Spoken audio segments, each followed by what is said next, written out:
السلام علیکم، آپ دیکھ رہے ہیں کھرا سچ۔ میرا نام مبشر لقمان ہے اور آپ کو میں ایک بات بتاؤں کہ آج میں جس شخصیت کا انٹرویو کرنے جا رہا ہوں یہ میں آپ کو بتا رہا ہوں ابھی سے، اور جب بھی میں نے آپ کو پہلے بتایا الیکشن سے پہلے کوئی نہ کوئی خبر دی ہے تو اللہ کے کرم سے وہ صحیح ثابت ہوئی، اور میں آج آپ کو بتا رہا ہوں کہ تیار رہیے گا کہ آج میں جس کا انٹرویو کر رہا ہوں وہ اگلے الیکشنز میں آپ کو سب سے زیادہ انہوں نے حیران کرنا ہے۔ کچھ لوگ ان کو سمجھتے ہیں کہ وہ پاکستانی سیاست کا سب سے زیادہ روشن ابھرتا ہوا ستارہ ہے، کچھ لوگ سمجھتے ہیں کہ وہ مذہبی کارڈ استعمال کرنے والے تشدد پسند لوگ ہیں اور ان کو روکنا چاہیے، اور ہمارا معاشرہ ڈیوائیڈڈ ہے ان کے بارے میں، کوئی ایک رائے نہیں ہے یونیفارم۔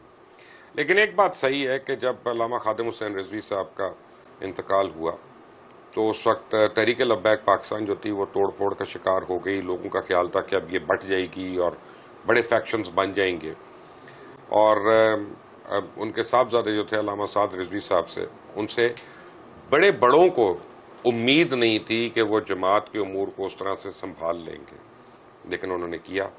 اس کے بعد ان کی نظر بندی ہو گئی، پھر ان کو جیل ہو گئی، اور وہ آرڈیننس بھی لیپس کر گیا جس قانون کے تحت ان کو جیل کیا گیا، لیکن اس کے باوجود ان کو حبس بے جا میں رکھا گیا بہت لمبا عرصہ۔ اور پھر تحریک لبیک نے ایک لانگ مارچ کی، وہ لانگ مارچ وزیر آباد پہ جا کے خیمہ زن ہوئی اور وزیر آباد کے اوپر بڑا مارکا پڑا، لیکن اس پوری لانگ مارچ میں 38 افراد جو تھے وہ شہید ہوئے، اگر میری انفارمیشن صحیح ہے، ابھی ہم چیک بھی کر لیں گے۔ 38 تو شہید ہوئے اور بے انتہا زخمی ہوئے، جن کا کوئی میرے پاس تو حساب نہیں ہے۔ لیکن سارے جو تھے ان کا نعرہ بڑا سمپل تھا کہ امیر جماعت کو رہا کرو جن کو تم نے غیر قانونی طور پہ اندر رکھا ہے، اور ناموس رسالت کے لیے ہم کھڑے، اور ان کا کوئی مطالبہ ہی نہیں تھا۔ تحریک لبیک پاکستان کا آنے والے دنوں میں کیا مستقبل ہے، اور یہی پاکستان تحریک انصاف جس نے تحریک لبیک کے اوپر بے انتہا ظلم کیے، تشدد کیا، ان کے لوگ شہید ہوئے، کارکنان مارے گئے، اور ان کے اوپر بھارت سے دوستی کا الزام لگا، ان کے اوپر بھارت کے ایجنٹ ہونے کا الزام لگا، رو سے پیسے لینے کا الزام لگا۔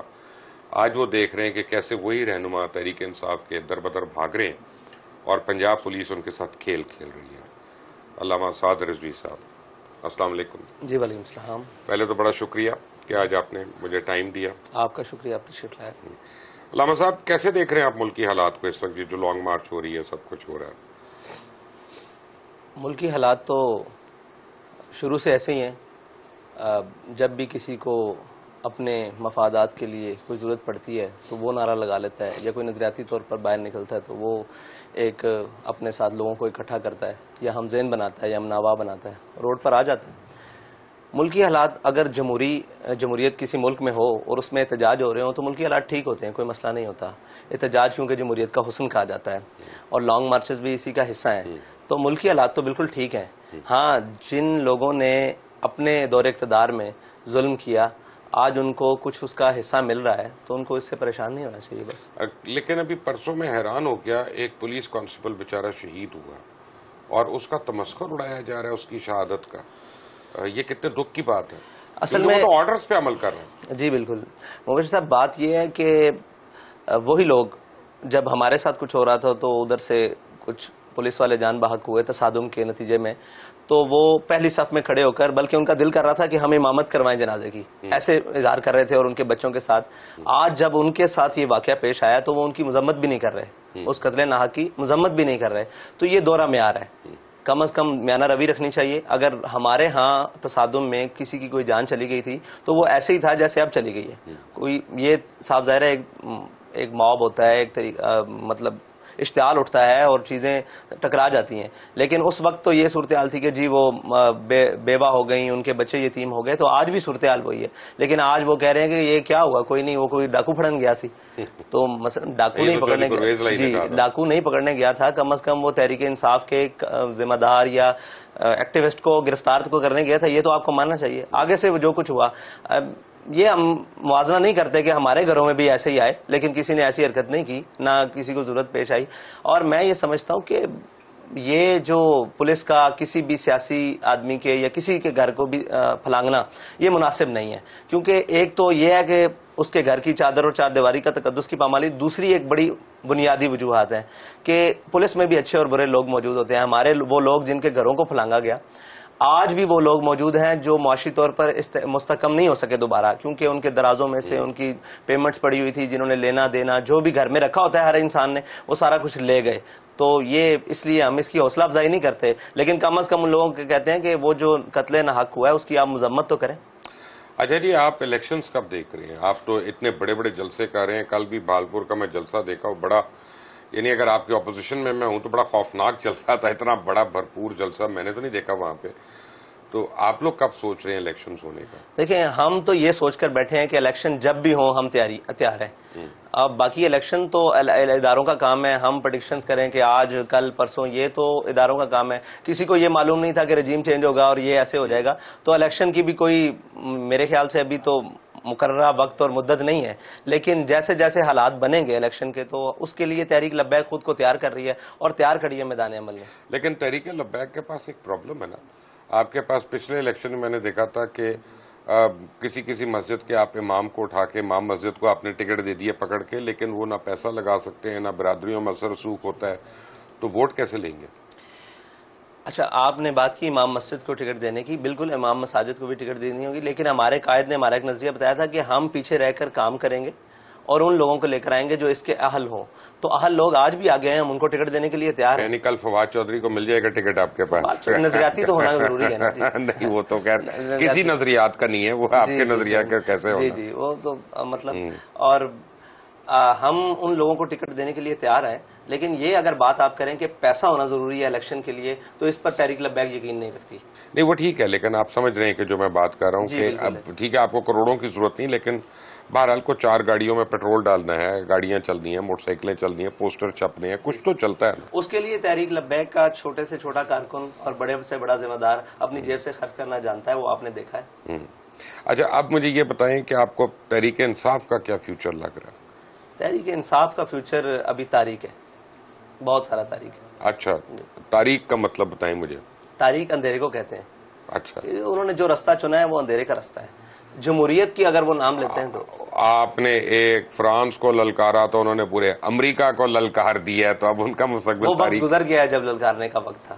اچھا، ہاں، سیٹ پر بیٹھ کر للکارا جاتا ہے، اور اگر للکار دیا جائے اور بعد میں جا کے ایمبیسیوں میں وضاحتیں دی جائیں کہ ہم آپ کو نہیں کہہ رہے، یہ ہمارا سیاسی بہن ہے. اچھا، یہ دی انہوں نے وضاحتیں؟ ہمارے تک تو یہی اطلاعات ہیں کہ انہوں نے امریکہ کی ایمبیسی میں جا کے معافیا بھی مانگی. ایک دفعہ نہیں، 3-4 مرتبہ. ماشاءاللہ. اچھا آزاد، اب یہ بتائیں کہ آپ سے کل کتنے معاہدے ہوئے تھے حکومت کے اس کریک ڈاؤن کے دوران، یا شروع سے چلتے؟ نہیں، شروع سے چل کے. شروع سے تو نون لیگ کے ساتھ پہلا معاہدہ ہوا، ٹھیک ہے جی. اس کے بعد ایک اور معاہدے کو پر عمل درآمد کرنے کے لیے ایک دھرنا ہوا. بہرحال وہ معاہدہ پھر ہو گیا. اس کے بعد پھر ایک فیض آباد میں دوسرا ہم فرانس کے خلاف گئے تو ایک معاہدہ ہوا. پھر اس کے بعد اس معاہدے کی توسیع کی گئی، ٹھیک ہے. پھر وہ 12 اپریل کو ایک سانحہ پیش آیا. اس کے بعد پھر ایک معاہدہ ہوا جو تقریباً شاید 19 کی رات کو ہوا، میں جیل میں تھا، 19 کی رات کو طے پایا. اس کے بعد وہ معاہدے سے بھی منحرف ہو گئی حکومت، تو پھر ایک 7 ماہ بعد ایک اور معاہدہ طے پایا. تو وہ معاہدہ نہیں تھا اصل میں، جس معاہدے میں آخری معاہدہ تھا اس میں تو میں خود موجود تھا، صاحبزادے میرے پاس لوگ آئے تھے. تو وہ معاہدہ نہیں تھا، وہ تو زبانی کلامی بات تھی. تو میں نے کہا تھا کہ اب آپ عمل کر کے دکھائیں گے، کاغذوں والی بات تو ختم ہو چکی ہے، نہ آپ کو ہم پر اعتبار ہے نہ ہمیں آپ پر اعتبار ہے. اچھا، ہوا یہ کہ ایک طرف وفاقی وزراء یہ کہہ رہے تھے کہ آپ بھارت سے پیسے لے رہے ہیں، آپ را کے ایجنٹ ہیں، دوسری طرف آپ کو جو ہے اڑا کر اسپیشلی جیل سے نکال کے راتوں رات اسلام آباد لے کے جایا جا رہا تھا خفیہ ملاقاتوں کے لیے. تو آپ نے یہ پوچھا اپنے دوستوں سے کہ یار ایک طرف مجھے یہ کہہ رہے ہو، دوسری طرف مذاکرات کر رہے ہو؟ اچھا، اس ملک میں جو بھی چیز ہوتی ہے نا وہ وقتی ہوتی ہے. اس وقتی چیز کو ٹھنڈا کرنے کے لیے جس کے منہ میں جو آتا ہے وہ بکے جاتا ہے. یعنی پاکستان کا مطلب کیا جب ہمارے بڑوں نے بنایا تھا تو کیا لا الہ الا اللہ. آج کل ان لوگوں نے بنا دیا کہ پاکستان کا مطلب کیا جو منہ میں آئے بکے جا. یعنی کوئی تیاری کے بغیر، کسی چیز کے بغیر، جو جس کے دل میں آتا ہے وہ سامنے پھنستا ہے. وہ یہ نہیں کہتا کہ بھائی میں آپ کو پوچھ کر بتا دوں گا، میرے پاس انفارمیشن نہیں. وہ سمجھتا ہے، اپنا پورا حق سمجھتا ہے کہ میرے ذہن میں جو چیزیں آئی ہیں میں اس کو بتا دوں اور اس کو بیان کر دوں. تو یہی حالات اس وقت حکومت اور ان کے وزیروں کی تھی کہ جو ان کے منہ میں ان کو خود نہیں پتا تھا کہ ہم کیا چاہتے ہیں، معاہدہ کہاں ہوا ہے، کیسے. لیکن وہ سمجھتے تھے کہ ہم اپنا جناب روب جمانے کے لیے اور شیخ رشید جیسے لوگ اور فواد چودھری جیسے لوگ میڈیا پہ آ کر، یہ تو آپ میڈیا والوں کی بھی مہربانی ہے کہ ان کی لایانی گفتگو پوری قوم کو سناتے رہتے ہیں. آپ یہ نہیں یاد آپ کو کہ ہمارے وارنٹ نکل آئے تھے آپ کی وجہ سے؟ جی وہ بالکل یاد ہے. مہربانی یاد نہیں آپ کو؟ اب میں نے بحثیت مجموعی ہاں بات، بالکل. لیکن ایک بحثیت مجموعی اگر بات کریں تو میں آپ کو جو بات کہنے لگا ہوں وہ ذرا سخت ہے. میں پہلے اس کے لیے اپولوجائز کر رہا ہوں، معذرت کر رہا ہوں. نہیں آپ کو ضرورت نہیں. ہمارا ایک عام تاثر ہے کہ مولوی سے بچو، مولوی تشدد پسند ہے، مولوی جو ہے عورتوں پہ ظلم کرنے والا ہے، مولوی جو ہے بچوں کی تعلیم کے خلاف ہے، مولوی جو ہے وہ پروگریسو ہونے کے خلاف ہے.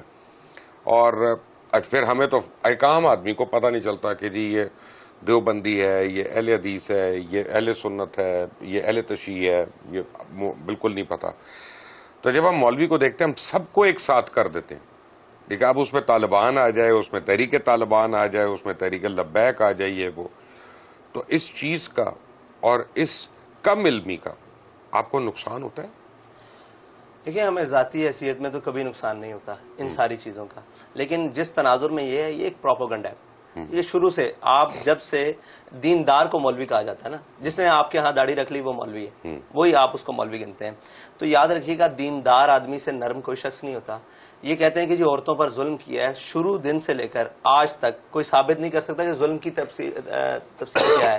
یورپ میں جو کچھ ہوتا، پاکستان میں جو کچھ آج تک خواتین کے ساتھ ہو رہا ہے، کیا اس کے سارے ذمہ داران مولوی؟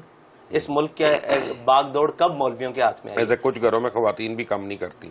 جی وہ ایک علیحدہ بات ہے کہ ان کا کیا رول ہے اس میں، لیکن آج تک کسی بھی معاملے میں خواتین کا کوئی معاملہ ہے، اگرچہ وہ سانے مینار پاکستان ہو یا کسی بھی طرح کا ہو یا کوڑے مارنے والی بات ہو، آپ اس پر مولویوں کا رد عمل پوچھیں پوری قوم سے. لیکن جب بات آ جاتی ہے ان کے اوپر، ان کے اپنے کے اوپر، تو یہ تو آپ کے سامنے ہے کہ یہ اپنی خواتین کے ساتھ کیا اشر کرتے ہیں. یہ اپنی بیٹیاں خود بیچ کر آئے ہیں آپ کے سامنے. عافیہ صدیقی کو ہم نے مولوی نے بیچا ہے. تو خواتین کے اوپر ظلم ہو یا معاشرے کے اندر، یہ ایک پروپیگنڈا ہے جو کر دیا گیا ہے اور وہ قوم کے ذہنوں کے بچوں کے، چھوٹے چھوٹے بچوں کے ذہنوں میں ڈال دیا گیا. کوئی داڑھی رکھ لے تو مولوی بن رہا ہے. بھی مولوی بننا کون سا جرم ہے؟ یہ تو پھر ہمارے قائد کو سلام پیش کرنا چاہیے. یہ تو بتائیں نا کہ ممبر جو ہے سب سے بڑی سنت ہے، اور اس پہ کیوں ڈویژن ہو؟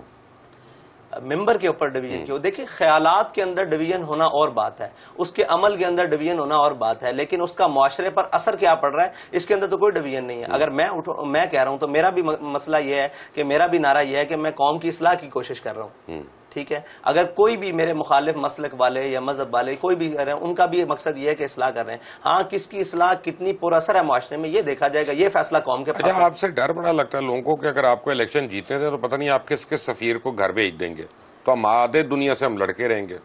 دیکھیں ہم کسی اس سفیر کو نہیں بھیجیں گے جس کے ساتھ ہماری ذاتی مسائل ہوں گے. ہاں جو ہمارے آقا و مولا صلی اللہ علیہ وسلم کی ناموس اور ان کی عزت نہیں کرے گا، ہم اس کی عزت نہیں کریں گے، وہ اگرچہ کوئی بھی ہو. لیکن ہم اس کی عزت نہ کریں کافی ہے؟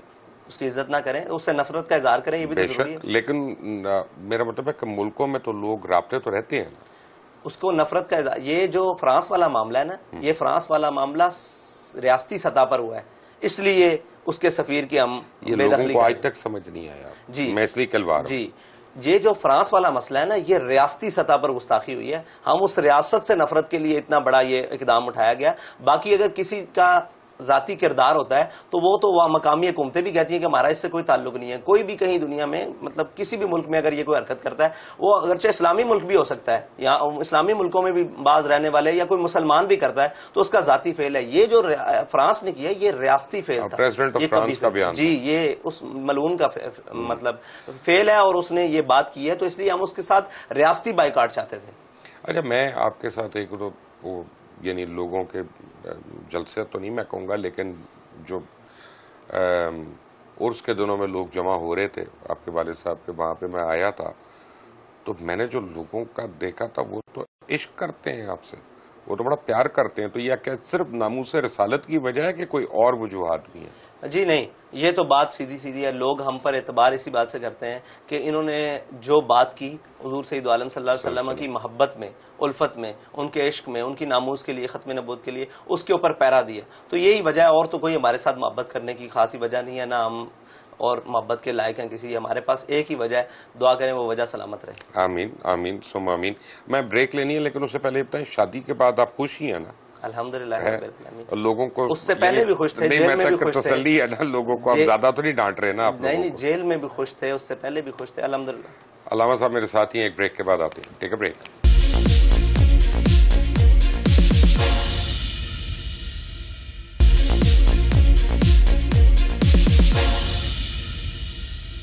Welcome back from the break. اور بریک پہ جانے سے پہلے آپ باتیں سن رہے تھے کھری کھری علامہ سعد رضوی صاحب کی. علامہ صاحب مجھے یہ بتائیے گا کہ جب تحریک لبیک کا دھرنا تھا، تحریک لبیک کی مارچ تھی، تو میں خود دیکھا، میں نے آپ کے جتنے قائدین تھے وہ سارے اپنے بچوں کے ساتھ وہاں پہ تھے. یہ وہ خود آپ کے گھر والے، آپ کے چھوٹے بھائی جو تھے ان کو تو یعنی پولیس کی لاٹھیاں بھی پڑی، کافی کچھ ہوا. لیکن عمران خان ایک ہیلی کاپٹر پہ آئی ہیں اور ان کی قیادت، نہ ان کی بیگم صاحبہ آئی ہیں، نہ ان کے بچے آئی ہیں. لوگوں کے بچوں اور خواتین کو انہوں نے بالکل بلوایا وہاں پہ، اور ان کے قائدین کے بھی کوئی فیملیز وغیرہ نہیں آئیں. یہ آپ کو تضاد نظر آیا یہاں پہ لیڈرشپ کا؟ جی، یہ لیڈرشپ کا تضاد ہے. اس میں ہمارے قائد نے ہماری تربیت کی تھی. وہ پہلے فیض آباد میں بھی ہم دونوں بھائی موجود تھے، ہم 2 ہی بھائی ہیں اور دونوں بھائی موجود تھے. تو تضاد بھی نظر آیا اور اس کا نتیجہ بھی نظر آیا کہ جب قائد ایسی حالت میں ہو تو پھر قوم روڈوں کے اوپر ایک شیل چلنے سے بھاگ جاتی ہے. یہ آپ نے دیکھ لیا اور میں نے بھی دیکھ لیا. اگر قائد خود سامنے ہو لوگوں کے، اور لشکر تھوڑی لڑتے ہیں، وہ تو قائد لڑاتا ہے. تو صاف ظاہر ہے جب لشکر ہوا میں اڑ رہے ہوں تو جناب جو نیچے کارکن ہوں گے، جو جن کو مجاہد کہا جا رہا ہے آج کل، تو وہ مجاہد تو پھر صاف ظاہر ہے صفوں میں توڑ کر بھاگیں گے. اچھا، آپ کو خبر تو مل گئی ہوگی صبح سے کہ مریم نواز صاحبہ نے اس پہ ٹویٹ بھی کی ہے، طلعت حسین صاحب نے بھی ٹویٹ کی ہے کہ جناب ایک زبیر نیازی صاحب کے گھر سے کافی بڑی تعداد میں اسلحہ برآمد ہوا، یہ وہ، اور وہ اپنے قائد کی کال پہ جہاد اپنے ملک میں اسلامی حکومت کے خلاف، کیا یہ جہاد ہے؟ اب دیکھیں، جہاد کی تو کئی اصطلاحیں ہیں، پتہ نہیں خان صاحب نے کون سی اس کو اور کس ٹائم پہ چوز کیا ہے. تو آپ وہ جو ہم سب پر کہتے ہیں کہ یہ مذہبی کارڈ کھیلتے ہیں، تو یہ مذہبی کارڈ نہیں، یہ جہاد. وہ کوئی نیا لفظ نکال کر لاتے تو ہم مانتے کہ جناب یہ سیاسی لفظ ہے اور یہ معاشرتی، آج کل اس کا مذہب سے کوئی تعلق نہیں ہے. ریاست مدینہ بنا رہے ہیں تو ریاست مدینہ مذہبی کارڈ نہیں ہے؟ ہاں بالکل ہے. تو جب ریاست مدینہ کا نام لے کر خان صاحب اس ملک میں سیاست کر سکتے ہیں تو ہم ناموس رسالت، پاکستان کا مطلب کیا، لا الہ الا اللہ محمد رسول اللہ، تاجدار ختم نبوت، یہ نعرہ لگا کے پاکستان میں سیاست کیوں نہیں کر سکتے؟ یہ دورہ معیار کیوں ہے؟ یہ تو اب میرے پاس کوئی جواب نہیں ہے. تو اسی طرح یہ اس کا جواب کسی کے پاس بھی نہیں ہے کہ وہ جب بھی بات آتی ہے ہم پر اٹیک کر لیتے ہیں اور جب جواب دینے کی باری آتی ہے تو خاموش. لیکن آج سپریم کورٹ نے ان کو تھوڑا ریلیف پہنچا دیا کہ جی ان کے لیے راستے بھی کھول دو، ان کو اسلام آباد بھی آنے دو، احتجاج بھی کرنے دو. آپ کی دفعہ تو ہمیں میڈیا کو بھی بلیک آؤٹ ہو گیا تھا. یہی تو دورہ معیار ہے کہ وہ عدالتیں ہوں یا کورٹس ہوں یا میڈیا ہو یا کوئی بھی ہو، وہ اپنا رویہ ہماری مرتبہ تبدیل کر لیتے ہیں. اگرچہ وہ بھی اسی قوم کے بیٹے ہیں، یہ پاکستانی کہلانے والے ہوتے ہیں. ہمارے احتجاج میں کوئی شخص بھی پاکستانی شناختی کارڈ کے بغیر نہیں ہوتا. اچھا جی، کپتان نے تو کہا تھا کہ 20 لاکھ افراد آئیں گے وہاں پہ جلوس لے کے، تو ابھی تک تو کوئی 8-9 ہزار ہیں جو میرے خیال ہے ٹوٹل ہر طرف سے نکلے ہوئے ہیں. اب سوشل میڈیا پہ اگر دیکھا جائے تو ان کا بڑا طوفان ہے، لیکن آپ کے لوگ سوشل میڈیا پہ جڑ جاتے ہیں ان کو. یہ آپ کے پاس کہاں سے اتنا پیسہ آ رہا ہے سوشل میڈیا پہ لگانے کے لیے؟ نہیں، ہمارا پیسہ نہیں ہے، ہمارے لوگ ہیں. ہم متوسط طبقے سے تعلق رکھتے ہیں، کوئی اتنا معاملہ نہیں ہے، لیکن جذبہ ضرور ہے اور حقائق ضرور ہیں اور وقت نے سکھا دی ہے. اور ان کے پاس اگرچہ وسائل نہ ہوں، کم وسائل ہوں، لیکن وہ اپنے جذبے سے اس کو مکمل کر لیتے ہیں. یہ آپ نے دیکھا. اچھا جی، آپ کے خیال میں الیکشن پہلے ہونے چاہیے کہ لیٹ؟ الیکشن اپنے وقت پر ہونے چاہیے، اگلے سال. بالکل. تو اب جو عمران خان اتنا بیچارہ رو پٹ رہے ہیں تو کوئی آدھے پردے پہلے نہ کرا لیں؟ تو میں تو یہ کہتا ہوں کہ الیکشن ہونے کے بعد بھی وہ ایسے رو پٹ رہے ہوں گے، پھر کیا کریں گے ہم؟ بھائی وہ تو روئیں گے نا، جب سیٹیں کم ہوں گی تو انہوں نے رونا ہی ہے، ہمیں پتہ ہے آج کا. تو اس کے لیے انہیں انتظار کرنا چاہیے. وہ جمہوری آدمی ہے، ان کو تو بالکل، انہوں نے کہا تھا کہ میں جمہوریت کے لیے اسٹرگل کر کے آیا ہوں 20 سال، تو انہیں انتظار کرنا چاہیے. اچھا جی، تحریک لبیک جو ہے یہ بھی صحیح بات ہے کہ خود سے شاید 250 سیٹیں نہیں لے سکتی، یہ ابھی نہیں لے سکتی. اگر 2 الیکشنز کے بعد لے لے تو وہ اللہ کو پتہ. تو کیا ایسی صورت میں آپ مختلف جماعتوں سے الحاق کرنے کا سوچیں گے کہ سندھ میں کریں، KPK میں کریں یا پنجاب میں کریں؟ تحریک لبیک ایک بنیادی سیاسی نظریاتی جماعت ہے. یہ کسی کے ساتھ الحاق کا ابھی تک جانے کا سوچ بھی نہیں سکتی، کیونکہ ہم نے اپنے کارکنوں کو, اپنے لوگوں کو اس بات کے اوپر لے کر آئے ہیں کہ یہ سب غلط لوگ ہیں. تو غلط لوگوں کے خلاف ہمیں 10 سال ایک الیکشن نہیں 100 الیکشن بھی لڑنے پڑے تو انشاءاللہ ہم اس بنیاد کے اوپر لڑیں گے. اور کوئی وقت تو آئے گا یا کوئی دن تو ایسا آئے گا جب قوم کو نظر آئے گا کہ ان کے علاوہ کوئی ہمارا مسیحا نہیں ہے. اچھا ٹھیک ہے, ہم نے مان لیا کہ آپ, پہلے تو مجھے بتائیں کہ آپ کا ٹکٹ دینے کا کیا کرائیٹیریا ہے؟ ہمارے ٹکٹ دینے کا سب سے پہلا کرائیٹیریا تو ہے کہ وہ ہمارے نظریات سے متفق ہو. وہ تو ہر مسلمان ہوگا, جو اس بات سے متفق نہیں ہوگا مسلمان نہیں ہوگا. ہمارے نظریات سے متفق ہو, ٹھیک ہے. دوسری بات یہ ہے کہ وہ اشرافیہ سے نہ ہو. اچھا ٹھیک ہے, اشرافیہ سے نہ ہو. تیسری بات یہ ہے کہ اس نے اتنی بار الیکشن نہ لڑ چکا ہو کہ اس کے حلقے سے کوئی دوسرا شخص ہی نہ اٹھ سکے, نئی قیادت ہی سامنے نہ آ سکے. اور تیسری بات یہ ہے کہ وہ ہمارے ساتھ مشکل حالات میں بھی ویسے ہی کھڑا ہو جیسے الیکشن کے عمل میں کھڑا ہوتا ہے. اچھا تو ایک تو ہوتا ہے نا کہ یہ تو چلیں آپ کا الیکشن کا سلوگن ہو گیا, لیکن آپ کا الیکشن کا منشور کیا ہوگا کہ آپ آ کے کیا کریں گے الیکشن میں؟ آ کے کیا کریں گے؟ یعنی اس کے جیت کے کیا کریں گے؟ جیت کر ہم الیکشن جیت کر سب سے پہلے تو یہ جتنی چیزیں ہیں, ایک تو معیشت کے اوپر سود مسلط ہے اس کو ختم کریں گے, پہلا بنیادی معاملہ ہے, ٹھیک ہے جی. اس کے بعد جتنی بھی یہ ملک کا آئین اسلامی ہے, ٹھیک ہے جی, اس کی جتنی بھی اسلامی شکیں اس کو نافذ کرنے کی کوشش کریں گے, اور جہاں تک ممکن ہو سکا اسلامی نظام کے طریقے سے کار سے اس کو ڈالیں گے پورے نظام کو.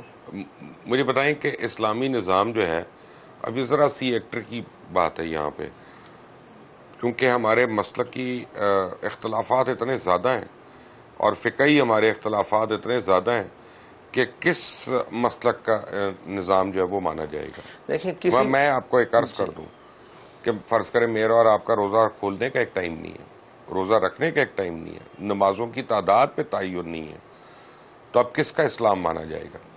اسلام جس کے اوپر عمل کیا جائے وہ تو ہر کوئی اپنے طریقے سے کرے گا نا. جیسے سود ہے, سود کے اوپر کسی مسلک کا اختلاف نہیں, سود تو اللہ کے خلاف. نماز کے پڑھنے کے اوپر اختلاف کسی کا نہیں ہے, تو ہر ایک کو نماز کا پابند تو کیا جائے گا. طریقہ کار اس کا اپنا اپنا ہوگا, وہ جہاں مرضی کرے. جی بالکل کرے. خانہ کعبہ شریف میں سارے جاتے ہیں, اپنے طریقے سے نماز پڑھتے ہیں, جو ان کے پیچھے پڑھتا ہے اس کی اپنی مرضی, جو اپنی نماز پڑھتا ہے. مسجد کھلی ہے سب کے لیے, وہاں سب جا کر نماز پڑھتے ہیں. بس اسی طریقے سے یہ پاکستان ایک مسجد ہے ہر مسلمان کے لیے, ٹھیک ہے جی. بڑی ایک ہمیں سوچنے کی بات ہے کہ کیا آپ لوگ طاقت جب آپ لوگ کو ملتی ہے تو آپ دوسرے مسالے کو کافر کافر تو نہیں کہنا شروع ہو جائیں گے؟ ہم نے آج تک کافر کافر کا نعرہ کسی کے بارے میں بھی نہیں لگایا. جن سے ہمارا بالکل ٹکر ہے سیدھی, ہم نے ان کے بارے میں بھی یہ لفظ غلط العام نہیں کیا. اچھا تو اب مجھے بتائیں کہ آپ سود کیسے ختم کریں گے, اس کا متبادل کوئی نظام ہے آپ کے پاس؟ جی وہ بالکل ہے, وہ وقت آئے گا تو آپ کو چلا کر دکھائیں گے. ایک دفعہ ہم نے عمران خان کا یہی باتوں کا یقین کیا تھا کہ میرے پاس ٹیم ہے, میں آ کر ٹھیک چلا دوں گا, آج تک ہم بھگت رہے ہیں. نہیں ایسا نہیں ہے. عمران خان اور اس کا تو لانگ مارچ کو پولیس لاٹھی چارج کر کے ادھر ادھر کر سکتی ہے, تانوں کون ادھر ادھر کرے گا؟ تسی تے بھیڑ چھتے جی چپک جاندے سارے. نہیں ایسی بات نہیں ہے. وہ جب دیکھیں ایک عملی زندگی ہے, ایک ہے باہر بیٹھ کر باتیں اور ایک ہے عملی طور پر جب سود کے خلاف ساری چیزیں آئیں گی تو وہ ہم اس کو عمل کر کے دکھائیں گے. ابھی تو باتیں ہیں, میں آپ کو کہوں یہاں سے وہ تو ایک لمبی معیشت کو چھوٹی 10 دنوں میں تو خراب نہیں ہوئی پاکستان کی, تو یہ 75 دنوں کا کام تو نہیں ہے, لیکن اس کی بنیادی چیزیں وہ ان ٹریک پر تو انشاءاللہ ڈال دیں گے جس سے معیشت دن بدن بہتری کی طرف جائے, اس ٹریک سے اتار دیں گے جس پر اب تری جا رہی ہے. پابندیاں رہی ہیں آپ کو کوریج دینے پہ؟ جی یہ معلوم ہے. تو یہ کبھی آپ نے اس کی تحقیق کی ہے کہ یہ کیوں ایسا؟ انٹرنیشنل پریشر ہے ان کے اوپر, اور صرف میڈیا کے اوپر پابندی نہیں ہے. آپ میری ابھی تصویر فیس بک پر یا ہمارے قائد کی تصویر یا تحریک لبیک لکھیں, آپ کا اکاؤنٹ سسپینڈ کر دیں گے 90 ڈیز کے لیے, پھر اس کے بعد آپ کے اکاؤنٹ کو اڑا دیا جائے گا. تو اس کے لیے ہم نے پٹیشن وغیرہ ڈالی ہیں, لیکن ہے جرم ضعیفی کی سزا مرگ مفاجات. تو جب تک طاقت نہیں ہے, جب تک بنیادی نہیں ہے تو کون سنتا ہے. تو یہ صاف ظاہر ہے ایک ان کے ہاتھوں میں سارے مسائل, جن کو ہمارے نظریے سے بھی اختلاف ہے, ہمارے نعرے سے بھی اختلاف ہے. وہ یہ سمجھتے ہیں کہ یہ وہ لوگ ہیں جو حقیقی طور پر نظام کو بدل سکتے ہیں, یہ وہ لوگ ہیں جن کے بڑوں نے ہزاروں سال اس برے صغیر پہ حکومت کی ہے, یہ ان کے نظریات کے لوگ ہیں. ان کو پتہ ہے گہرائی سے کہ ہم کون لوگ ہیں, وہ ہمیں اچھی طرح سے جانتے ہیں, اس لیے ہم سے خوفزدہ ہیں. ورنہ ہمارے ہاتھ میں کون سی تلوار ہے, تیر ہے, یا ہمارے کسی شخص نے کون سا بارود باندھا ہوا ہے, یا کہیں کیا جا کر بات کی ہے. ہم نے تو کشمیر کی بات کی ہے نا, یاسین ملک کی بات کی ہے, حریت رہنما جناب سب کی ان کی باتیں کی ہیں. آج ان کو آپ نے سن لیا, سزا ہو گئی؟ جی سزا ہو گئی ان کو. کتنا بڑا ظلم ہے. دیکھیں اس کی سزا کے محرکات کون ہیں, جنہوں نے آج تک کشمیر کے نام پر قوم کو کھایا, اور ان کے لیے کوئی عملی اقدام نہیں کیا. دیکھیں آپ جہاں سے مرضی بات کریں, جب یہ کہتے ہیں جی جنگ مسئلے کا حل ہے تو ہم کہتے ہیں آپ اٹھا کر تاریخ دیکھ لیں, جنگ ہی مسئلے کا واحد حل ہے. آپ تو آج تک کشمیر کے لیے ان سے تگڑی کوئی بات بھی نہیں کر سکے. تو جب ایسے ہوگا تو ایسے یاسین ملک ہزاروں بھی ہوں, وہ تختہ دار چڑھتے رہیں گے یا قید و بند کی صحبتیں برداشت کرتے رہیں گے, کشمیر کا عملی حل نہیں نکلے گا. کشمیر تو ویسے بھی کہا جاتا ہے کہ اب آپ ہار چکے ہیں اس کے اوپر, تو کشمیر ویسے ہی واپس مل سکتا ہے جیسا طریقہ کار اسلام کے اندر موجود ہے, اور وہ ہے جہاد. اگر اس سے آپ آنکھیں چھپاتے رہیں تا قیامت بھی چھپاتے رہیں تو کشمیر تو آپ کے ہاتھ میں آنے والا نہیں ہے. اس کے لیے آپ آج سٹینڈ لے لیں یا جب آپ بالکل آخری سطح پر ہوں تب سٹینڈ لے لیں. آپ کو آخری حل تو اس کا یہی نظر آتا ہے سفارتی طرف. اب آپ کو سمجھ آ رہی ہے کہ بیرونی طاقتیں آپ کے کیوں خلاف ہیں؟ جس طرح کی گفتگو آپ فرما رہے ہیں, جی اچھے خاصے آدمی کو آپ نے ڈر لگا دینا کہ آگے پتہ نہیں کی کرے گا, آگے کچھ بھی نہیں کرے گا, پاکستانی کو عزت سے جینے کا حق دے گا, کم از کم یہی کرے گا, اور تو کچھ نہیں کرے گا. آپ دیکھ رہے ہیں کراست, میرا نام مبشر لقمان ہے. علامہ سعد رضوی ہمارے ساتھ ہی ہیں. ایک بریک کے بعد ایک بریک.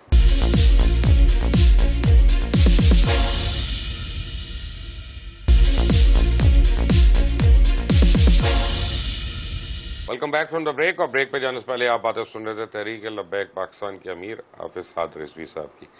اچھا جی, بریک پہ جانے سے پہلے کشمیر کی بات ہو رہی تھی اور میرے پروڈیوسر نے مجھے بتایا بھی کہ آج سارا دن یاسین ملک صاحب کے لیے ٹرینڈ جو ہے صرف TLP نے, تحریک لبیک نے چلایا, تو باقی کسی کو ایسے خیال نہیں آیا کشمیر کا. ویسے تو ہم لوگ بڑا رونا روتے ہیں. کشمیر کا خیال جن کو آیا بھی تھا انہوں نے آدھا گھنٹہ قوم کو سڑک پر کھڑا کیا, اور کشمیر کا فرنٹ لائن پر مقدمہ لڑنے والے بہت سارے افراد جن میں حافظ سعید صاحب بھی موجود ہیں, ان کو اپنی حکومت میں ان کو سزا دلوا کر خود قید و بند. حافظ سعید ہیں, مسعود اظہر صاحب ہیں, مطلب یہ بہت بڑے بڑے لوگ جنہوں نے کشمیر کے لیے اسٹرگل کی, ان کو آپ نے جیلوں میں بند کر دیا. تو ہم بھارت سے پیٹیں کہ انہوں نے یاسین ملک کو یہ تو کہتے ہیں کہ حافظ سعید صاحب نے پتہ نہیں دہشت گردی کی تھی, کیا کیا تھا. ان کے پاس کیا ثبوت ہے کہ انہوں نے دہشت گردی کی تھی؟ نہیں ثبوت تو کوئی نہیں, وہ تو عدالت نے بھی بری کر دیا تھا. لیکن اب کیا کریں, کیا کیا جاتا تھا. ان غلاموں کا یہ مسلک ہے کہ ناقص ہے کتاب, سکھاتی نہیں مسلمان کو غلامی کے آداب. تو یہ جس نظام کے ہم تحت چل رہے ہیں وہ سارے غلامانہ ہیں. آپ نے غلامی کا دم بھرا ہے اور آج آپ کہہ رہے ہیں کہ ہم آزادی کا نعرہ لے کر چل رہے ہیں, تو اس سے بڑی منافقت کیا ہو سکتی ہے قوم کے ساتھ؟ تو آپ کے خیال میں عمران خان منافق ہے؟ میں تو اس کو منافق اعظم کہتا ہوں, شاید آپ کو معلوم نہیں. جب میرا مطلب میں جلسے بھی نہیں آیا ابھی تک آپ کے جہاں پہ وہ تقریر سنی ہو. آج آپ نے بڑے لوگوں کا دل توڑ دیا یہ بات کر کے. ہمارا پرابلم ہے ہم کچھ کاٹتے نہیں, ایڈٹ نہیں کرتے. اب آپ نے جو بات کی اسے پتہ نہیں کتنوں کا, اور وہ مجھے بھی برا کہیں گے. جی دیکھیں, ہمیں برا کہنے والوں کو حق حاصل ہے کہ وہ ہمیں جتنا مرضی برا کریں, لیکن کم از کم جو ہمارے سامنے چیزیں واضح ہیں ہم ان کو چھپا تو نہیں سکتے. اچھا حضرت, سب کچھ ٹھیک ہے ایک جگہ پہ, لیکن اب مذہب کے نام پہ جتنے اس ملک میں قتل ہوتے ہیں, تشدد ہوا ہے, اس کی کبھی کسی عالم دین نے مذمت نہیں کی.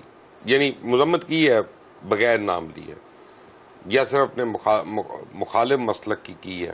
لیکن ہم نے کبھی علماء کونسل نے یا اور لوگوں نے سر جوڑ کر یہ نہیں بیٹھے کہ ہماری جو بدنامی کا باعث بن رہا ہے اور ہمارے مذہب کی آڑ میں جو لوگ دہشت گردی کر رہے ہیں یا کچھ کر رہے ہیں, ان کو ہم کیسے ایکسپوز کریں. کیسے آپ یہ کہہ سکتے ہیں کہ ان کو ایکسپوز نہیں کیا؟ مفتی منیب الرحمان صاحب کی سربراہی میں وہ پاکستان کے بیانیے کے طور پر ایک پورا چارٹ بنایا گیا تھا جس کے اندر تمام پاکستان کے علماء, مشائخ, تمام مسالک کے اور تمام مکتبہ فکر سے تعلق رکھنے والے وہ تمام متفق تھے. یہ سارا کچھ کیا گیا, لیکن مسئلہ یہ ہے کہ جب کوئی واقعہ ہوتا ہے تو وہ ان ساری چیزوں کو پس پردہ ڈال کر ایک نیا بیانیہ لا کر سامنے کھڑا کرتا ہے. جی ان کی وجہ سے آپ دیکھیں کہ یہ جو سیالکوٹ میں سانحہ ہوا تھا, ایک وہ مینیجر کا قتل تھا سری لنکن کا, تو اس کے اوپر سب سے پہلے مذمتی بیان ہم نے دیا تھا, بھائی نہیں ایسے نہیں ہو سکتا یہ جو کچھ ہو رہا ہے. لیکن دیکھا یہ جائے کہ اس کو ہم نے دے دیا, لیکن اب جو اس کے خلاف اس کے اندر ملوث ہیں ان کو اگر بری مل جائے, ان کو سزا نہ دی جائے, تو اس کی ذمہ دار تحریک لبیک تو نہیں ہے. اس کی ذمہ دار تو وہ لوگ ہیں جنہوں نے ان کو بری کرنا ہے یا جنہوں نے ان کو چھوڑ دینا ہے. اس مقدمے کو کمزور کرنے کے لیے جو کچھ کیا جائے, تو جو کچھ جنہوں نے کیا ہے وہ ذمہ دار اس کے وہ ہیں, تحریک لبیک تو نہیں ہے. اچھا یہ مجھے بتائیے گا کہ آپ کو ویسے دو جماعتوں کا تو مجھے پتا ہے, کیا زیادہ جماعتوں نے آپ سے رابطے کیے ہیں الحاق کے لیے؟ جی بہت سارے لوگ آتے ہیں سیاسی, ایون پی ٹی آئی آ چکی ہے, P T I, P M L N, اور اس پی ڈی ایم کے اندر بہت ساری جماعتیں ہیں جو کوشش کرتی ہیں. تو میں پی ٹی آئی کو ویسے بھی تنقید کی زد میں زیادہ اس لیے نہیں کرنا چاہتا کہ وہ اب بیچارے ان کی کوئی حالت نہیں ہے. ہم نے اس وقت عمران خان سے سامنے کھڑے ہو کر بات کیا جب وہ بات کے مقابلے میں گولی مارتا تھا, ہم نے تب کھڑے ہو کر بات کی. اب تو اس بیچارے کو خود شیل پڑ رہے ہیں, اس سے کیا بات کریں. اب تو آپ بات کریں ان کی جو یہ مقامتی کے بڑے جنہوں نے پاکستان کو اس حالت میں. لیکن آپ نے مجھے ڈپریس کر دیا, آپ نے کہا کہ عمران خان کا سیاسی مستقبل تاریک ہے. تاریک ہے جی, سیاسی مستقبل عمران خان کا مضبوط میری نظر میں اگر جس نظام کے تحت وہ چل سکتا تھا وہ یہی تھا کہ جس دن اس کے خلاف عدم اعتماد آئی تھی وہ اپنی فائل یا اپنا وہ بھی چیزیں اٹھاتا اور جا کر اپوزیشن کے ڈیسک پہ بیٹھ کر کہتا کہ چلو جی چلاؤ حکومت, میں آپ کے ساتھ ہوں, اگر آپ بے درستی کر سکتے تو ہم آپ کے ساتھ ہیں. یہ تو ہمارے قائد نے ہمیں بتایا تھا کہ بھئی آج یہ درستگی کا نعرہ لگائیں اور آج یہ درست طرف جانے کی بات کریں تو ہم ان کے پیچھے لگنے کے لیے تیار ہیں. تو اگر ہو گیا تھا, جمہوری عمل تھا, تم بھی گنتی پوری کر کے آئے تھے, اگر کسی اور نے کر لی تھی تو آ جاتے, ان کو لے لیتے. وہ تو کہتے ہیں سازش تھی میرے خلاف. اگر سازش تھی تو وہاں پر بیٹھ کر وضاحت کرتے نا, اب یہاں پر تو نہیں ہو سکتی. کیسے قوم کو سازش؟ یہ تو ان کو بیانیہ مل گیا. یہ تو لانے والوں نے بھی اتنی بڑی غلطی کی جنہوں نے یہ عدم اعتماد پیش کی, ان کو بھی عقل ہونی چاہیے تھی کہ وہ اپنی موت مر رہا تھا اسے دوبارہ زندہ کر دیے. لیکن اپنا ملک کا بھی تو بیڑا گرک ہو رہا تھا نا, اور 2-3 مہینے اسی طرح چلتا رہتا تو کیا اب مزید ہو رہا ہے. ابھی کوئی بہتری آ رہی ہوتی تو ہم کہتے کہ جناب یہ بہتری کے لیے ہے, یہ تو مزید ہو رہا ہے اور مزید ہوتا رہے گا جب تک ہم اللہ اور اس کے رسول سے جنگ کیے ہوئے ہیں. یہ تو ہم نہیں, وہ تو جب تک سود نہیں ختم ہوگا پھر ہوتا رہے گا. بالکل ہوتا رہے گا. میں آپ سے یہ کہتا ہوں کبھی بھی معیشت درست نہیں ہو سکتی. آج دیکھیں ہم کتنے قرض ہیں, تقریباً 2,30,000 ارب سے تو اوپر ہمارا قرضہ ہو چکا ہے. تو ہم صاحب ظاہر سود کی مد میں اور اس کی مد میں شاید رات سے بھی زیادہ دے دیں, ہمیں شاید علم شاید دے چکے ہوں, لیکن ہم جاری ہیں, سب کچھ جاری ہے. جب تک سود اس ملک سے نہیں ختم ہوتا, اس ملک کی معیشت کے اوپر جو اشرافیہ قابض ہے ان سے دور کر کے معیشت کو نہیں چلایا جاتا, تب تک تو معیشت کی یہی صورتحال ہے. اچھا, مجھے پتا چلا آپ نے اپنی پارٹی کی ری آرگنائزیشن شروع کی ہے, تنظیم نو آپ نئے سرے سے کر رہے ہیں ہر سطح پہ. تو کیا کوئی ایسا ڈیسک بنا رہے ہیں کہ جو مختلف ایمبسیز میں جا کے امبیسڈرز کو ملے تاکہ آپ کے متعلق جو غلط فہمیاں باہر کے ممالک میں پائی جاتی ہیں ان میں کسی طرح کمی کی جائے؟ جی بالکل, اس کے لیے ہم نے ایک دیا ہوا ہے, پورا ایک پینل تشکیل دیا ہوا ہے. جو لوگ اس چیز سے وابستہ ہیں, ریٹائرڈ نہیں, جو ریٹائرڈ ہیں, ایمبیسڈر ہیں, ریٹائرڈ ہیں, وہ لوگ ہم سے رابطے میں ہیں. اور اس میں ہمارے کچھ شعبے میں مولوی ہیں, یہ آپ آ کر دیکھیں, ہم آپ کو دکھائیں. اگر سوشل میڈیا میں مولوی حضرات ہوتے اور اس چیزیں ہوتے تو کم از کم آپ خود نہ مان رہے ہوتے کہ ان کو ہم نے کیا. ہمارے الیکشن سیل میں تو ہر چیز کے ہم پرفیکشن یہی چاہتے ہیں. حق یہ ہے کہ اس کے اہل کو اس کی جگہ پر رکھا جائے. تو جو جس چیز کا اہل ہوگا اس کا میرٹ, جی اس کے حق کا مطلب ہی ہے کہ اس کے اہل کو وہاں پر متعین, چاہے اس کی داڑھی نہ ہو, کسی کچھ بھی نہ ہو, کوئی مسئلہ نہیں. ٹھیک ہے, تو اب آپ لوگ اپروچ کر رہے ہیں ایمبسیز کو یا نہیں؟ جی ہمارا پینل ہے, وہ جائے گا انشاءاللہ, ان کے ساتھ گفتگو کرے گا, بیٹھے گا. پہلے تو خدشات دور ہوں گے, پھر اس کے بعد بات چیت آگے بڑھے گی, پھر اس کے بعد آگے سارے معاملات. اگر سب نے آپ کو کہا کہ اچھا یار چلو درگزر کر دو فرانس والے کی بات, تو پھر کیا ہوگا؟ نہیں, وہ درگزر نہیں کی جاتی, وہ ہمارے ایمان نہیں. درگزر میرا مطلب ہے, اوکے غلط لفظ ہے, انہوں نے کہا کہ یار آپ امبیسڈر کو چھوڑ دو, اس کا قصور نہیں ہے, وہ تو خود نوکری کر رہے ہیں, پھر ہم کیا کہیں گے؟ اس کا نوکر تو ہے نا کہ جو گستاخ ہے, اس کو تو ہم نہیں چھوڑ سکتے کبھی بھی. ذہن سے کسی کونے سے کیا ایک لمحے کے لیے بھی ہم اس چیز کو نہیں بھول سکتے کہ جو اس نے کیا. ہمارا اس کے بارے میں وہی ہے, فرانس کے صدر نے جو ہمارے آقا و مولا کے بارے میں گفتگو کی, ہمارا اس کے بارے میں ایک ہی بیانیہ ہے, من سب نبی فقتلو. یہ نہیں ہو سکتا, اس سے نیچے بات نہیں ہو سکتی. اچھا, کیا غیر مسلم ٹی ایل پی جوائن کر سکتے ہیں؟ جی بالکل, اور جوائن کی ہوئی ہے. ہمارا ایک ونگ ہے, اس کے اندر لوگ مائنورٹی ونگ. جی بالکل, مائنورٹی ونگ ہے کراچی کے اندر. یہاں مجھے مسجد کے اندر لوگ آ کے ملتے ہیں, انہوں نے کہا جی میں فلاں مذہب سے تعلق رکھتا ہوں لیکن آپ سے محبت رکھتا ہوں, کم از کم جس چیز کو آپ حق سمجھتے ہیں اس پر کھڑے تو ہوتے ہیں. لوگ آتے ہیں ہمارے ساتھ ملتے ہیں, کوئی کلمہ پڑھتا ہے, کوئی ویسے آ جاتا ہے, کوئی ہمارے سے مسائل آ جاتا ہے. میں آپ کو بتاؤں, آپ حیران رہ جائیں گے, ہم نے پچھلے الیکشن میں 2018 کے الیکشن میں ایک خاتون کو, مسیحی خاتون کو ٹکٹ دیا اپنے الیکشن کے لیے, خواتین کے لیے جو کوٹا ہوتا ہے اس میں الیکشن تھا. وہ ہماری تبلیغ سے نہیں, وہ ہمارے کردار سے مسلمان ہو گئی ہیں ماشاءاللہ. تبلیغ سے نہیں, ایک دن بھی انہیں کسی نے جا کر نہیں کہا کہ آپ کلمہ پڑھ لیں, لیکن وہ ہمارے قریب ہوئی, ہماری چیزوں کو دیکھا اور یہ ساری باتیں دیکھی تو وہ مسلمان ہو گئی ماشاءاللہ. تو یہ بات ہے کہ ہمارا ان سے رویہ ویسے ہی ہے, کسی سے ہمارا آج تک. یہ یوحنا آباد میں سب سے جب ملک کے اندر ایک کرائسس تھے کرونا کے, مطلب بہت مشکل حالات تھے, میں خود یوحنا آباد کی گلیوں میں جا کر ان کی امداد کرتا ہوں, اس میں ہمیں کوئی تکلیف نہیں ہے. تو ابھی آپ لوگ چولستان بھی گئے ہوئے تھے؟ جی چولستان. وہاں پہ کیا دیکھا؟ وہاں پہ سچی بات کہوں اگر آپ چلائیں تو سچی بات یہ ہے کہ وہاں کے لوگ بھی ہمارے اداروں سے ناراض ہیں. وہ کہتے ہیں ہمارے پانی پر آ کے ان لوگوں نے قبضہ کر لیا. تو یہ دیکھنا ہوگا کہ جہاں سگنلز نہیں آتے, جہاں ٹی وی نہیں ہے, وہاں ان کو اینٹی اسٹیبلشمنٹ بیانیہ کس نے دی ہے؟ آپ کے رویے نے دی ہے. آپ کو یہ درست کرنا پڑے گا اور جس کا حق ہے اس کو دینا پڑے گا. آپ یہاں سے لا کر, کہیں سے لا کر مالدار جاگیردار ان کو مربے وہاں دے کر آباد کریں. جن کو پانی, جن کے لیے پانی ایک ایک بوند جو پانی کو ترس رہے ہیں, ان کو اگر پانی نہ ملے, ان کے جانوروں کو نہ ملے, تو وہ آپ کے خلاف ہی ہوں گے. کب آپ کے حق میں بات کریں؟ تو مجھے بڑا افسوس ہوا کہ اس ملک کتنی تقسیم کا شکار ہو چکا ہے کہ ایک وہ شخص جس کو شاید جس کا نام فتح اللہ ہو اور میں اس سے پوچھوں وہ اپنا نام فتو بتائے, وہ بھی کہہ رہا تھا کہ جی انہوں نے ہمارے اوپر ظلم کیا, ہمارے پانی کے اوپر قبضہ کر لیا.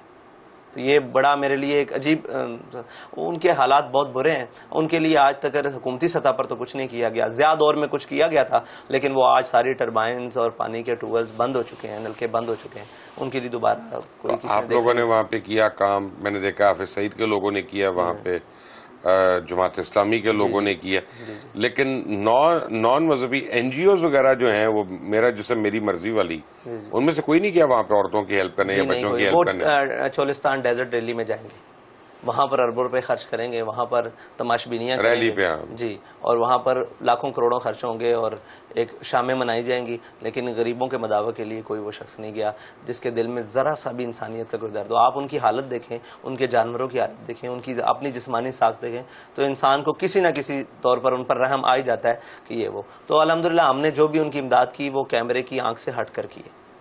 آپ جو ہے وہاں پہ واقعی اس تعداد میں ہم بات ہو رہی ہیں جو ہمیں بتایا جا رہا ہے؟ ان کے جانوروں کی امداد تو ہو رہی ہیں, اس تعداد میں ہو رہی ہیں. کچھ وبائی امراض بھی پھیل جاتے ہیں بارش نہ ہونے کی وجہ سے, اور کچھ پانی کی قلت بھی ہے. تو جہاں آج بھی آپ کے ملک میں, جس میں آپ کہیں کہ ہمارے میریٹ ہوٹل میں روزانہ اربوں کی آمدن ہے, جس ہوٹل پی سیز اور کسی ہوٹل کی اربوں کی آمدن نہیں ہوتی, سالانہ کہہ لیں, سالانہ کہہ لیں, اربوں کی آمدن اگر سالانہ کہہ لیں, سالانہ بھی تھوڑی نہیں ہے, اگر اربوں کی آمدن ہو ان کی, ہمیں ان سے اختلاف نہیں ہے. کھانا اچھا کھائیں پیئیں, وہاں لوگ پانی گردلے پانی کے اوپر کپڑا رکھ کر منہ لگا کر پانی پیئیں, تو افسوس کا مقام تو ہے ہمارے لیے. بحیثیت قوم تو ہے, بحیثیت ملت تو ہے, حق ہے جی پانی. اور پھر وہاں ایک اور بڑا مسئلہ ہے کہ جس کو پانی پاس کروانا, پانی لینا ہے, یا وہ ایک ٹوبے بولتے ہیں وہاں کے مقامی, تو اس کو وہ پاس کروانا پڑتا ہے گورنمنٹ میں. دنیا میں کئی اصول نہیں ہے, کھانے پینے کے لیے کوئی پاسنگ کی ضرورت نہیں ہے. ان کو کم از کم بنیادی ہے, وہ کہتے ہیں ہمیں پانی ملتا رہے تو ہم زندہ رہ سکتے ہیں, ان کے جانور اور وہ. تو وہاں پانی کا کوئی انتظام نہیں ہے. یہاں سے جو قریبی لوگ پانی لے کر جاتے ہیں, وہ وہاں کے وڈیرے اور جناب وہ جو جن کے تعلقات اداروں کے ساتھ ہیں یا جن کے تعلقات سیاسی بڑے گھرانوں کے ساتھ ہیں, وہ اپنے لوگوں کو پانی دلوا کر پیچھے ختم کر دیتے ہیں.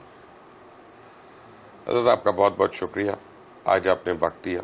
ہمیں بھی انشاءاللہ امید ہے کہ آئندہ بھی آپ سے ہمیں ملتا رہے گا وقت. یہاں پہ آپ کے تشریف لانے کا بہت شکریہ. ہم آپ کے لیے دعا کر سکتے ہیں, اور جو کار خیر آپ کر رہے ہیں اس کے لیے دعا کر سکتے ہیں کہ اللہ تعالیٰ اس کو آگے بڑھائے, اللہ تعالیٰ اس میں برکت ڈالے. اللہ تعالیٰ ہمارے پاکستان کی خیر فرمائے.